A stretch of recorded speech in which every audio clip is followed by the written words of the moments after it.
Today on the Bridgehead Briefing, first we're looking at a story out of Quebec where a polyamorous trio of men, referred to as a throuple, has successfully adopted a little girl. This story has huge implications, and it's really important that we take a look at them. Secondly, I want to take a look at a positive development, which was a rally put on by the Association for Reform Political Action in Toronto, protesting sex changes for minors at Queen's Park last weekend. Very important rally. Great to see Canadians actually pushing back against the culture that has come to be in Canada over the past several years. And finally, a heartbreaking story, but one that's really important, which is that children's author Robert Munsch has successfully applied for and been approved for euthanasia, because he apparently does not think that his life is valuable if he has dementia. He could not be more wrong about that, and we'll get into that in the final story of the segment.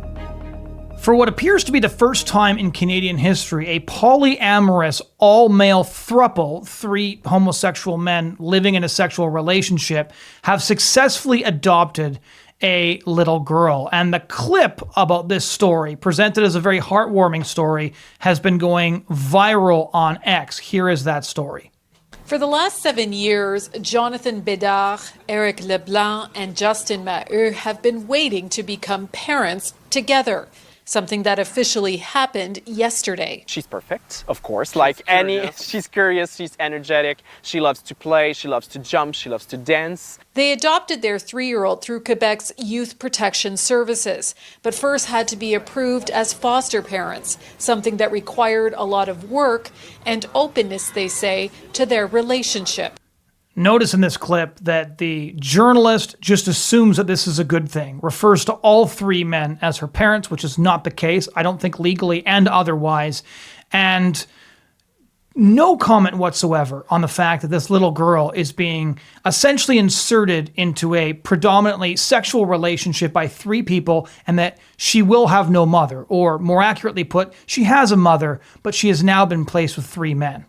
We had a lot of things to go through in order to be able to have that accreditation, and it's through that process that they learned that we are a little different because we're three, but we're not different from any other family. That's the line that they're trying to emphasize here. We're not different than any other family.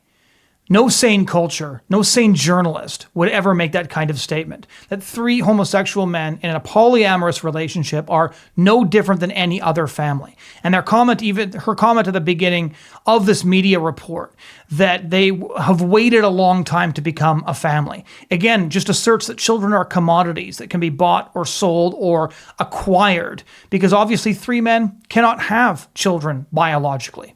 Some other Canadian provinces, including Ontario and British Columbia, legally recognize more than two parents. Quebec does not. Last April, a Quebec Superior Court judge ruled the government has a year to modify the civil code to allow a child to have more than two recognized parents, saying the current situation is unconstitutional and violates the Canadian Charter of Rights and Freedoms since it discriminates against different family models. Quebec is appealing the decision. The Justice Ministry declined our request for an interview, saying they won't comment since the matter is in court. We think that either way it might go all the way to the Supreme Court, but we're saddened from the fact that we're not backed by our own government, which is supposed to be an open government that wants to help every single family. While the law doesn't recognize all three as parents, they say they're sharing the responsibilities equally. Notice that they buried the lead.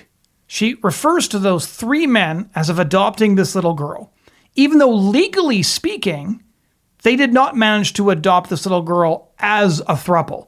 But the media and the journalist is affirming the premises of these three men who are claiming to all be her parents, even though this is obviously not true biologically, but it's not even true legally. Those three men are not legally all the parents of this little girl, even if you accept the, again, unproven assertion of the journalist that this is just another family structure. and doing whatever they can to create a stable home and secure future for their daughter. We talk about what come up if we split up or if someone dies and stuff like that. We do anticipate those things because we have to, because we're not protected if it doesn't. And after what it has taken to get here, they're enjoying this moment. We are lucky to be three to give her all that support, but I think we're the lucky ones to have her in our life. Denise Roberts, CTV News. So that clip has, for understandable reasons, gone viral on X. And if you watched that clip and you thought, this is perfectly normal, what's wrong with that? You should ask yourself how swiftly things have shifted. Again, this is three men who are not the parents of this little girl, who have successfully acquired this little girl, and the media is asserting that all three are her fathers.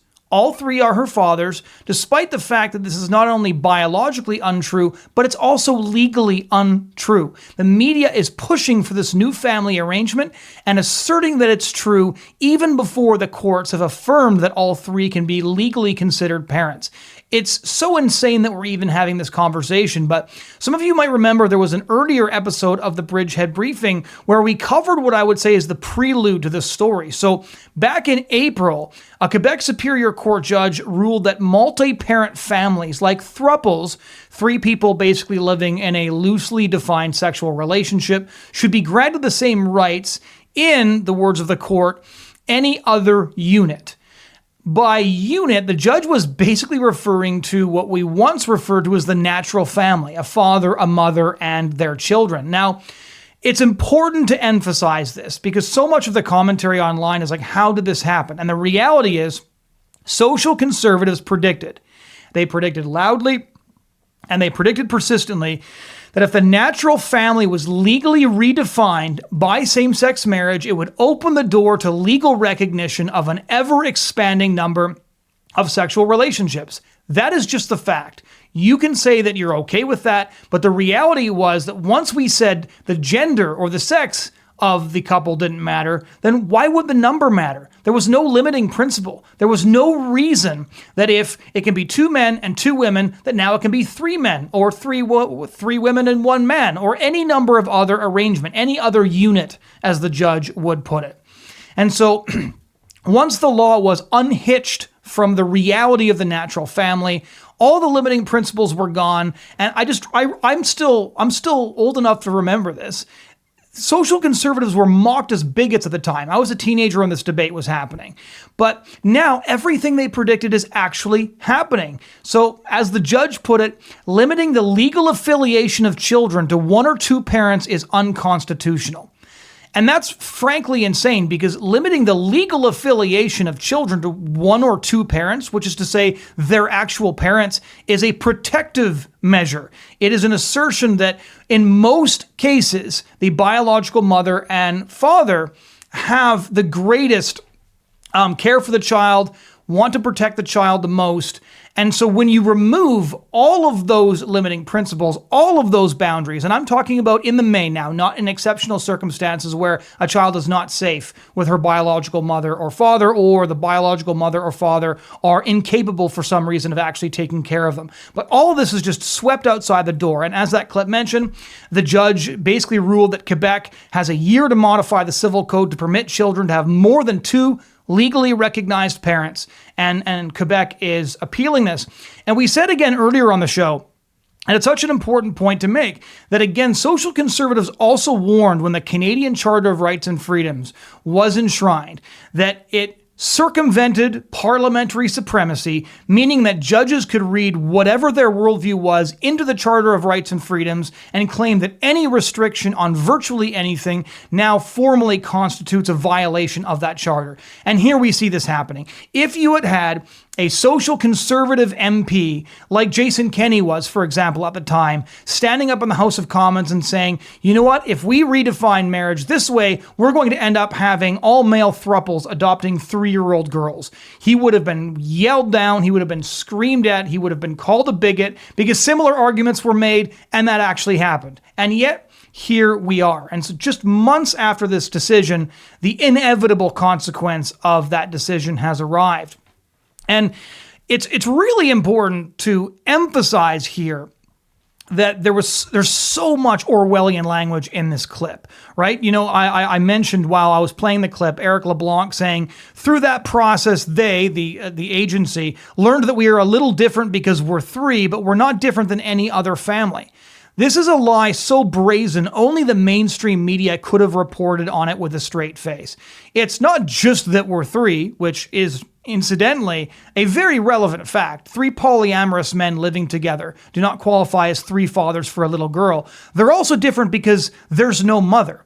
This is a little girl growing up with 3 men and no mother. That's a pretty significant thing. A motherless little girl is something that we used to recognize as a tragedy. And again, there are instances in which that tragedy is unavoidable, but it's a tragedy nonetheless, rather than a chosen social arrangement as is taking place here. Now, the adoption is significant for a bunch of reasons, because the throuple clearly wants to present the court with basically a fait accompli, because how can the judicial recognition of their relationship be overturned when they've already successfully adopted? By basically adopting this little girl, claiming that all 3 of them are the fathers, when that's not even legally true, and having the media cover their story as if all 3 are the parents, they're going to accuse the court of attempting to tear apart their family now if the appeal, the appeal from Quebec succeeds and the judge is overturned in his ruling that children can have more than 2 legally recognized parents. And so I suspect that they're going to basically now, without irony, state that it's necessary for the good of this 3-year-old little girl that they have obtained with the Superior Court judge's decision to recognize multi-parent units, basically, that this be upheld for her good. That is the case that they're going to make. We can already see this happening, and LeBlanc is kind of anticipating it in that clip where he says this is going to go all the way up to the Supreme Court, and they're already saddened that the government isn't recognizing their family, their polyamorous relationship into which they have inserted a 3-year-old little girl.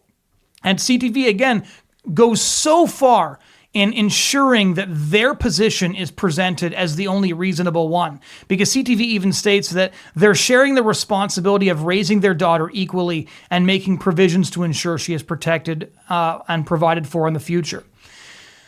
I want to emphasize this one more time because we're going to be seeing more stories like this. There is no limiting principle now to what judges can do with the Charter of Rights and Freedoms and with the sort of moral collapse of Canada. We're going to be seeing more and more sexual arrangements pushing for recognition. And then inevitably, when they want to kind of put together a family with all of these different pieces, they're going to be demanding that they have the right to children that, of course, that cannot be biologically produced in a relationship between 3 men. The very same mainstream media that damned those who warned about these scenarios as bigots are now kind of presenting this as a heartwarming fairy tale with a happy ending. And so in 2 decades, we've basically gone from that will never happen homophobes to look at the wonderful story of 3 gay men who have successfully adopted a biologically unrelated 3-year-old. Their family is just like any other. Meanwhile, the LGBT movement has such a vice grip on Canada's establishment that not a single federal politician or mainstream commentator has bothered to protest or point out that this is wrong. Take a look at the mainstream media coverage. Try to find a federal politician pointing out that a little girl being adopted into a 3-way polyamorous relationship of men is something that Canada should not be tolerating. And you won't find it. And so what we're seeing here is what Rod Dreher refers to as the law of merited impossibility. That can't happen, and when it does, we'll be happy about it.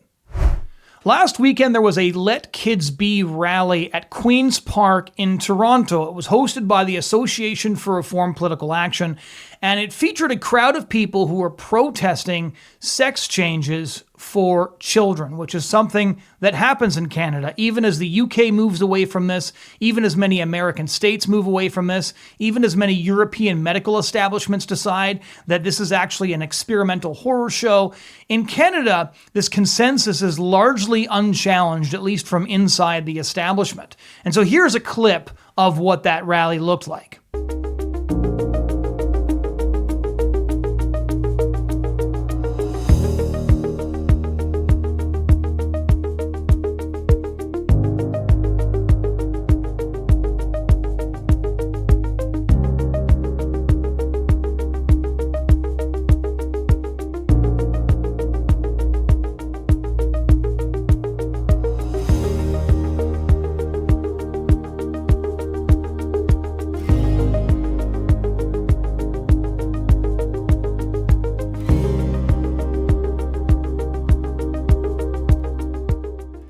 So obviously this rally is just objectively a very good thing. You've got people who care about vulnerable kids showing up on a Saturday at the government building to protest against actions that are currently supported by the government and urging the Ontario government to do what Premier Danielle Smith did in Alberta, which is to draft and pass legislation protecting children from these experimental medical procedures.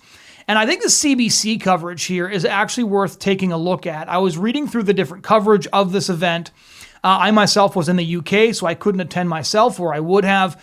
But CBC's coverage is just a masterclass in propaganda. And the coverage of this event is significant because it shows how this sort of very insular, airtight narrative is being maintained in Canada, even as the debate rages in all these other Western countries. So I'm going to read through a bit of the CBC coverage with you just to highlight the ways that they try to uphold this consensus, disallow debate, and then even tell multiple lies within the context of their article. So it starts with a rally at Queen's Park in Toronto Saturday against gender-affirming care for youth in Ontario was met by a counter-protest organized by trans rights activists who said they were there to combat misinformation and protect what they say is essential health care. That is a very long lead sentence. The whole paragraph is one sentence, and you'll notice that in the lead paragraph you have gender-affirming care, which is trans ideological language to basically say you're affirming the gender the person feels like on the inside. And so the premises are baked right into the phrase, and so you can tell just a few words in to the first paragraph of this coverage that they are there to rebut the rally. That even though it's CBC, it's the state broadcaster, they're supposed to have at least a pretense of neutrality, they're not even going to pretend. And the main characters are immediately laid out too. You've got the antagonist and the protagonist. And the protagonist here is the trans activists who are there to combat misinformation and protect essential health care. And so then they say opposing chants echoed across the Queen's Park lawn with dozens of people on both sides separated by the police. They note that ARPA was calling for an end to gender-affirming care for minors, which sounds pretty sinister, doesn't it, when you word it like that, including puberty blockers, hormone therapy, and genital surgery. So they quote Danielle Zechfeld, a policy analyst with ARPA, saying, "We believe we need to let kids be, to grow and develop naturally without medical gender transitions," a position that would have been considered common sense and held by everybody 20 years ago. And then the counter-protest, now we've moved to the protagonist section of the article here from CBC, was put together in response by organizers from the Trans Rights Commission of Toronto. I bet that they're government funded. They said the Let Kids Be Kids rally was spreading misinformation about gender-affirming care for youth, which they called essential care. That's twice in 4 paragraphs, which were reminded this essential care, which barely ever happens, is in fact essential. Counter-protesters pushed back on a number of ARPA's claims, including that minors were undergoing genital surgery in Canada. Currently, lower or bottom genital surgery are only available to people 18 and older by federal law. In rare cases, professionals say older teens can be eligible for chest or top surgery, but only after they've been in care for a significant time and have had thorough medical consultation. Now, this is actually just not the case. And if I move here to a National Post article now, from 2023, they reported that on September 29, 2023, here's the headline: hundreds of trans teens under 18 have had breasts removed in Canada, new data shows. And here's just 2 paragraphs from this article that highlights that the thing that ARPA is protesting here is a thing that is actually happening, which is the cue for those who support it to pivot to saying, okay, fine, it's happening quite a bit, but in fact, it's essential healthcare. Hospitalizations and day surgery visits for bilateral mastectomies for gender reassignment surgery have risen sharply from 536 in 2018-19 to 985 in fiscal year 2022-2023, according to data compiled for the National Post by the Canadian Institute for Health Information. Of the 4,071 visits in total involving gender-affirming mastectomies or breast reductions reported since 2018, 602 involved youth 18 and under. Of those, 303 involved teens 17 and under. The youngest was 14 years old. The numbers tell only part of the story because the CIHI data exclude Quebec hospitals, as well as surgeries performed in private clinics like the McLean Clinic in Mississauga, which describes its surgeons as industry pioneers for top surgery, mastectomies and breast reductions in those assigned female at birth, and breast augmentation for those born transitioning male to female. One specialist in transgender health issues said that when applying for OHIP funding for people seeking top surgery, 50 to 70% will go to McLean's. So that means that of the hundreds noted here by the National Post, there's many more that don't actually show up in the data. And so I could give you a lot more information here. We can drop that in a link, but this is just evidence, again, on the record evidence that the claims being made here are wrong, but that doesn't stop them from saying it loudly and into microphones. Lisa Del Col, professor of Toronto PFLAG, never heard of that group, said she joined the counter-protest, again, to help dispel misinformation. Now, wouldn't that be nice? Parents are out here because they're scared. Some of them are scared because they're getting the wrong information. They don't know what it means for their kids, and so they push back understandably. The rest of us, the other parents, we're out here because we're afraid of the backlash that's coming from that disinformation. Now, just another comment here, because the gaslighting here is insane. Parents are concerned that their children are being socially transitioned and in some cases physically transitioned at schools without their knowledge. And their response is to say, you just don't understand the situation. And the assertion is basically that gender-affirming care is essential health care. It doesn't do anything bad to anybody. And one of the ways you can dispel this, if you want to have nightmares, you should go to Reddit and go to the r/dtrans thread, which is just packed with young people who underwent gender-affirming care as teenagers and are now suffering horribly. I've read a lot of these over the last couple of months, especially. A number of them have actually ended up going viral. There's kids saying that their sexual function is gone, that their health has almost collapsed in the wake of these surgeries, that people aren't super interested in helping them out when their bodies have essentially been ruined by the surgeries that were just described as having taken place in Canada. And I just saw one recently. Let me read you just a paragraph here from one of the recent testimonies. Lying in bed right now, crying my eyes out and my regret over my mastectomy I had 3 years ago at age 18. Grief is hitting me so bleeping bad about my voice, about my face, about my scars, and about the fact that I had an oophorectomy at 18 and didn't even get at the time what that word meant. I began HRT, hormone replacement therapy, at 15. These are the puberty blockers that they're defending so hard. I want to know what my life would have been like if I had not done this. I'm trying to desensitize myself to it all by spending time in transgender-focused spaces, but it's only making the grief more prominent, and it's probably re-traumatizing me. I don't know. I regret it so bad. I'm so bleeping sorry. I'm so sorry. There are thousands of these messages. This is what parents are actually afraid of. This is what these surgeries and puberty blockers and hormone replacement therapy are doing to kids before we let them vote or buy cigarettes or drive a car or have a drink. And so it's just, I wish the trans activists who showed up were actually there to combat misinformation, but in fact, they were there to purvey it. And you don't even just have to take my word for it. I recognize that there are going to be people watching this who say, well, whatever, he's a Christian, he's a social conservative, and so of course he holds those views. Well, the National Health Service of the UK is certainly not Christian or social conservative. The Labour government, which upheld and made permanent the temporary ban on puberty blockers, certainly isn't either. The medical establishments across Europe in post-Christian secular countries who are essentially calling this an ongoing medical experiment on minors are not Christian or social conservative either. So ask yourself why it's just in Canada that we cannot have a debate. And when you have people show up at an ARPA rally to protest these practices, that the state broadcaster takes care to present them as sort of fringe extremists who don't know what they're talking about. And so that was the general drift of the entire CBC article. I could read more about it, but it mainly focuses on a ton of different interviews with the counter-protesters. One of the counter-protesters pointed as an example of misinformation to the Let Kids Be rally website, which says, doctors should never cut off healthy body parts from patients whose brains have not fully developed and who are too young to vote or buy alcohol. They're talking about cutting body parts off children, which is not happening, she said. So a lot of their arguments are based on lies. They're anti-science and anti-human rights. Let's go back to the National Post headline here again. What did they say? Hundreds of trans teens under 18 have had breasts removed in Canada, new data show. What do you think removed means? What do you think a double mastectomy does? These healthy body parts are being surgically removed. So yes, their breasts are being cut off, as horrifying as that is to consider. I wish this was misinformation. I find conspiracy theories on the internet incredibly annoying, as anybody who follows me knows. I wish this was a conspiracy theory that we could debunk and say, man, I'm sure glad that's not happening. But unfortunately, it is happening. It's government policy, and it's backed by not only the state broadcaster, but most of the mainstream press, as the coverage of ARPA's event so clearly highlighted.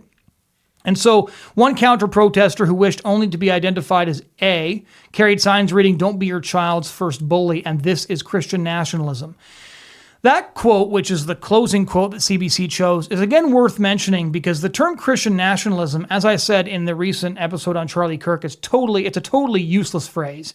Because Christian nationalism, a lot of people think, means some sort of pseudo-fascist movement where people are attempting to impose their morality on a whole country. And I would point out that everybody's imposing their morality when they do politics. But that aside, policies that were once just the norm right across the country for everybody on every corner of the political spectrum is now Christian nationalism. And so the term basically means nothing. And it's a shut-up term for these people are scary, don't listen to them.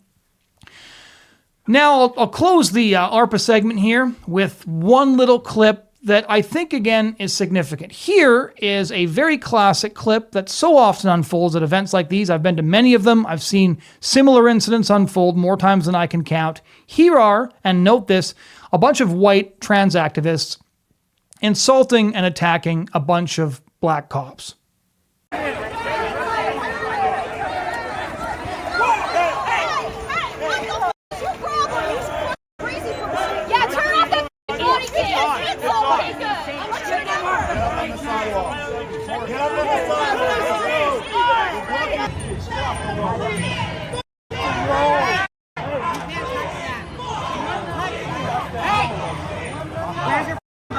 Why is it not on?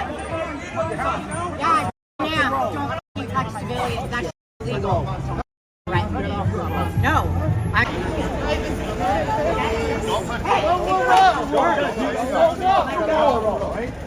Get off the road.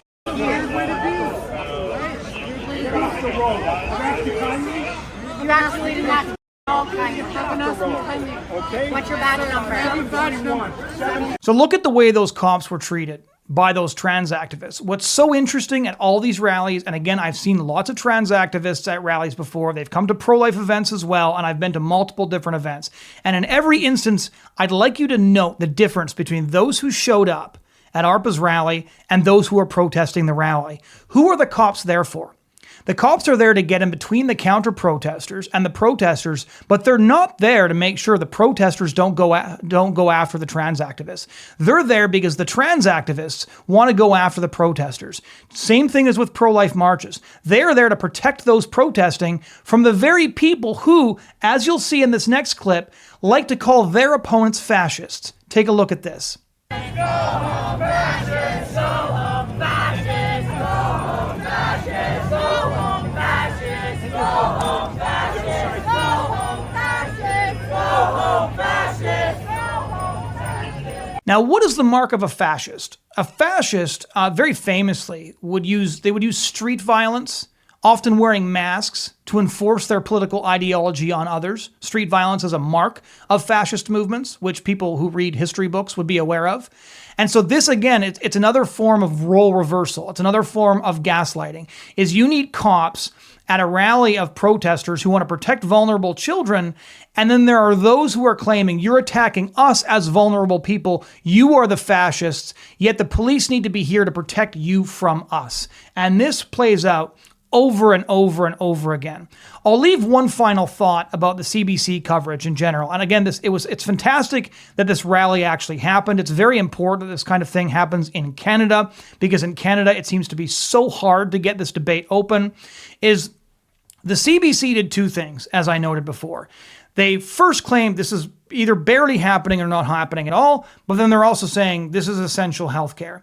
And when they make the point of, well, bottom surgeries are basically not happening at all in Canada, let's look at what puberty blockers actually do. And I'm not going to give you an in-depth description, but Abigail Schreier in her book Irreversible Damage, The Transgender Craze Seducing Our Daughters, details what puberty blockers and what hormone replacement therapy does to the genitals of young girls and young boys.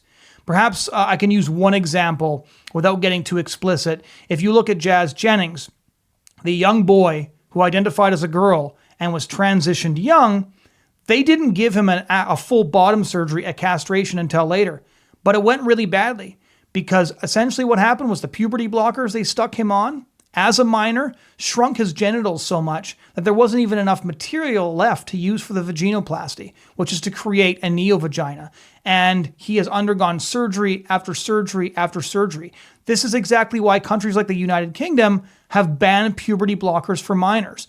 And so you'll notice it's a bait and switch. Well, they're not actually performing castrations. Well, if that's 100% true, they are still doing procedures that they're defending as essential healthcare that badly mutilate and deform these minors, often beyond all recognition, as evidenced by perhaps the most famous trans child in the world, who not only has a book, I Am Jazz, that is recommended reading in schools right across Canada, but who was the star of his own reality show that millions of people have watched and has been used as a vehicle to mainstream the very treatments that ARPA was protesting. And so it takes real guts to do the bait and switch that the CBC is doing, but even their coverage of ARPA's event kind of gave a glimpse into why this debate has been so difficult to have in this country. Robert Munsch, the iconic children's author who penned classics such as Love You Forever and The Paperback Princess, has been approved for euthanasia. Apparently, he made the decision several years before, but the New York Times really broke the news in a long profile of Munsch published on September 14, titled When Dementia Steals the Imagination of a Children's Book Writer. And Munsch told the Times that soon after he was diagnosed with dementia in 2021, that he applied for what is referred to in Canada as medical aid in dying, but is actually, by definition, euthanasia. And so this is a really heartbreaking story. The 80-year-old author basically told the Times that many of his memories are slipping away from him as the dementia progresses, that he's losing his creative process. He can't think as he once did. He is also, of course, 80 years old. And he said, I can feel it going further and further away. And that's the reason he essentially applied for euthanasia. And he was very cavalier about it. A lot of the children's books he's written have specialized in kind of lighthearted humor. And it was really jarring to hear his comments about dying, about euthanasia, in the same lighthearted manner he used in his children's books. So he told the Times, hello, doc, come and kill me. How much time do I have? 15 seconds? And then after that, sort of very cavalier discussion of his impending death by lethal injection, he noted he hasn't chosen the date for that yet because by law, he has to be able to consent to euthanasia just before he is killed. Now, as we know and have covered on the briefing before, there's been a number of pretty chilling reports by Alexander Rakin detailing how many euthanasia cases in Canada and in Ontario specifically are actually outside the law, but there's just no stomach for investigating these cases. And although advance directives have been put in place in Quebec, they are still technically illegal under federal law. It is not legal to sign an advance directive for euthanasia, which is essentially signing off your permission saying, when I become like this, at that point, you can kill me by lethal injection. And in countries where so-called advance directives do exist, it's led to some pretty horrifying scenarios, such as the scenario in the Netherlands, where a very happy, cheerful woman living in a nursing home suffering from dementia was pinned down by her family and given a lethal injection by the doctor, her family claiming that this is something she had verbally expressed as having wanted several years before. And Robert Munsch really kind of highlighted this huge cultural shift to seeing your life as worthless when you can no longer do the things you used to do, of his life. Robert Munsch obviously thinks that Robert Munsch with dementia isn't as valuable as Robert Munsch, the man in full command of his creative capacity and his memory. And this just isn't true. Robert Munsch with dementia is still inherently valuable. He is a human being created in God's image, and he is every bit as valuable with dementia as he is without. And the really tragic thing about stories like this is that the statements that they make to justify their own decision actually reflect on everybody else in that condition. I know people with dementia, including people who are very, very special to me and that I love very, very much. And when Robert Munsch talks about why he wants to die by lethal injection, he's actually describing a value judgment not just of himself, but of everybody who is suffering from the same thing. And he told the New York Times that he joked to his wife, Anne, that if he waited too long to consent to medical aid in dying and kind of passed the legal threshold where he would still qualify, he told her, "You're stuck with me being a lump." And this is just such a sad and tragic description of an elderly person with dementia. It's difficult for me to describe how awful it is to read a sentence like that when you know and love somebody or love people with dementia, as so many of us do, and see them described as a lump. It's also kind of heartbreaking to see that that's what Robert Munsch would see himself as if he didn't die by lethal injection, that his life would somehow become immediately less valuable, not just worth living, but less valuable. He's the one who's describing himself here as being a lump, which is not just a value judgment of himself again, it's a value judgment of everybody who struggles with dementia. And I'm not the first one to make this comment, but I thought immediately after reading the story, when it came out in the New York Times, and then it was subsequently covered by both the CBC and the National Post, I thought of his 1986 classic, Love You Forever, which I was read for the first time in grade 2 by our teacher. And it's the beautiful story of a mother who rocks first her infant son, saying, "I'll love you forever, I'll like you for always, as long as I'm living, my baby you'll be," and then does this throughout all the frustrations of him growing up as a little boy, as a teenager, and even as a man. And then at the very end, when she's old and frail and dying, it's his turn to do the same thing to her. And so while she is now an inconvenience, when she can no longer do things for herself, when she is very frail, just as she was there for him when he was small and vulnerable and inconvenient and frustrating early on in his life, he is there for her at the end. And it's one of the most beautiful children's books ever written because of that affirming message that she, as his elderly, frail, dying mother, is just as valuable to him as an adult as she ever was. Why? Not because of what she can do or what she is to him or what she can do for him, but because she is his mother. And that's really all it takes. And if our parents or our grandparents or other elderly people in our lives suffer from dementia, they are still who they are, even if they're slipping away from us.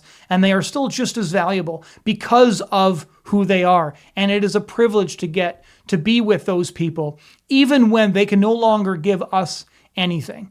When they are no longer able to do for us what they once did, to maybe give us the joy that they once did by having conversations with us, and there are parts of them that have disappeared and that we miss so deeply, but they are still them, and they are still not only intrinsically valuable in the eyes of God, but valuable to us as those who love them, and should love them as unconditionally as a mother loves her little child who can do nothing for her, but needs her entirely.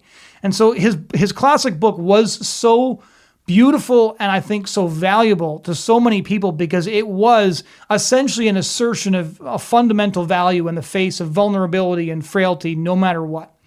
That the people we love because they are ours, not because of something they can do for us or something they can do even in general.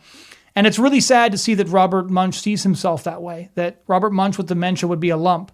Rather than, again, a human being created in God's image whose life is still valuable regardless of what he can do for other people or indeed do for himself. I think this is a sad and tragic story, and I really do hope that he changes his mind. He has not yet made the decision to go through with it. He is. Let me rephrase that. He's been approved for euthanasia. He has decided to go through with it, but he has not yet taken that final step of requesting that the process be perpetrated on him. And I hope that he changes his mind before then. And I hope that his family changes his mind before then, because what a lot of people don't know about the 1986 classic, Love You Forever, is that he wrote it after he and his wife lost several children to stillbirths. And out of that pain, he wrote this book. And he became an adoptive father after that. And so my message with a story like this, you all know my position on euthanasia, is just to assert that Robert Munsch's life is just as valuable with dementia as without it. And that when we as a society accept his own value judgment of himself, when we accept his claim that he would just be a lump and that he'd be better off dead, when the government, when state policy affirms that value judgment and in fact facilitates and funds the process to take his own life, we are making a tragic mistake as a society, because the message we should be sending by disallowing death by lethal injection is no, you are valuable right until your very last breath, not because of what you can do, but because of who you are. Thank you all for listening to this episode of the Bridgehead Briefing. We hope you found the commentary helpful, and if you did, please do like the video, drop a comment in the comment section to engage in the conversation. We're always interested in hearing your thoughts, and of course, if you found it helpful, please do share the video on whatever platforms that you are on. You can also find this show wherever else you download your podcast content. Thanks again so much for watching.